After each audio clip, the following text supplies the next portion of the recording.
Hello guys! So for today's video is isi-share ko sa inyo if paano ba kayo mag-check ng property if ito ba ay bahain, if nasa hazard area ba siya, if malapit ba siya sa landslide area or sa fault line. So yan. So alam nyo guys, di ba yung nangyari itong mga nakaraang araw is nagkaroon po ng bagyo and nakita natin napakaraming mga properties around Metro Manila, hindi lang sa Metro Manila, sa mga province ang lumubog sa baha. Yung iba, lumubog talaga yung first floor. Yung iba, umabot na hanggang bubong. Yung mga kotse, yung mga napundar nila sa mga property nila is back to zero, unfortunately. So, for today's video guys, is isi-share ko sa inyo yung info kung paano nyo ba ma-check yung mga property before you buy a property. So, yun guys. I will make an example. Siguro, kasi since I am living here in Cavite, is papakita ko sa inyo sa Cavite kung ano ba yung mga property na safe from the flood area, hindi siya bahain, safe sa mga fault line, and sa hazard area like mga landslide, ayan. So, ayun po yung share ko today. And for that is, you could actually check it here. You could go on the website ng NOAA project. Ito po is project ni Benigno Aquino before.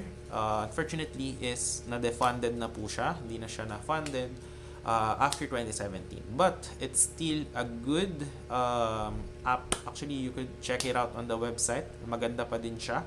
So from there, you could get an info and idea if yung area ba na bibilin mong property. Isa-search nyo lang doon, ito-type nyo lang if bahain ba siya.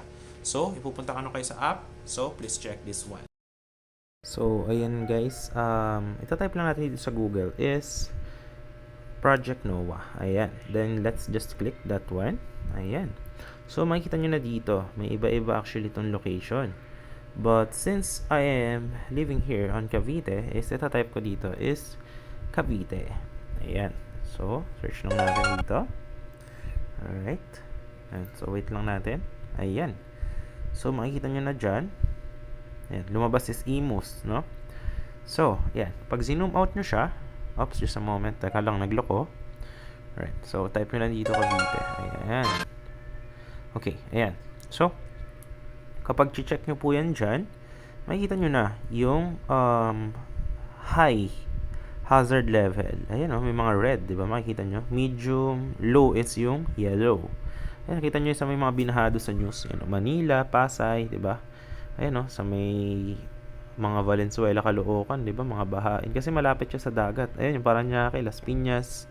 Ayan So, high yung kanyang risk for flooding. Ayan, hazard area siya. But, if you will check it here, yung ibang subdivision naman dito sa may Makati, ayan Tsaka QC is hindi siya binabaha.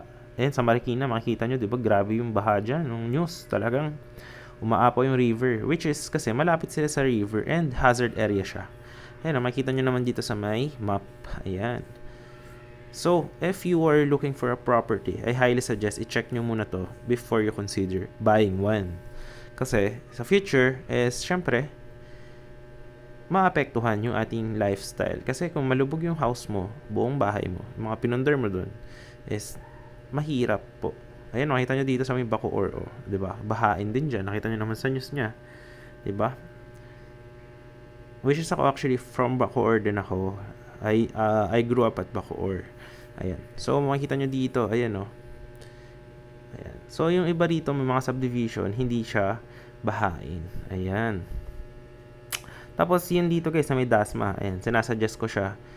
Mas affordable pa yan, malapit din sa Manila. Ayan, mataas yan, hindi siya binabaha. Malapit lang din sa expressway and hindi ganun kamahal yung presyo. Dito sa may Gentry, makikita nyo, nagbabaha din dyan. Pero yung mga subdivision like mga Lancaster, hindi. Pero sa 13, ma-advise ko siya, mura pa siya actually. And mataas din, hindi siya binabaha. But, if you are looking for a property na malamig, I highly suggest dito sa may Tagaytay. Ayan. But, medyo mahal nga lang. No? Hindi talaga binabaha dyan. And, cold yung weather vibes. So, nakita nyo naman, diba? Wala siyang flooding na hazard. Yan. So, maganda actually. Yan. Yung nakita nyo na red na yan is pababayan. Bundok na kasi yan dyan. Papunta na yun sa may Lawa. Dito sa may Silang, if you have budget, mas mura siya, malapit sa Calax. Ayan. So, I highly suggest din yan. Okay din yung area na yan. But if you want, you could also buy here in Amadeo. Wala siyang flooding and malayo siya sa mga hazard zones. Ayan. Dito rin sa Mendez guys is affordable din siya and malamig din. Same weather ng Tagaytay. Ayan. So yung Indang medyo malayo na yun sa Tagaytay. So yun lang maganda sa may Silang Mendez, Amadeo, tsaka dyan sa may Tagaytay mismo. So mga Metro Tagaytay. Ayan, yung mga pula na yan, sample yan is river yan. Ayan o, nakita nyo. Iba dyan, creek. So okay lang naman bumili dyan sa mga tabi niyan. Basta meron kang legal easement. Kasi pagka mga mataas na lugar, hindi naman babahain yan.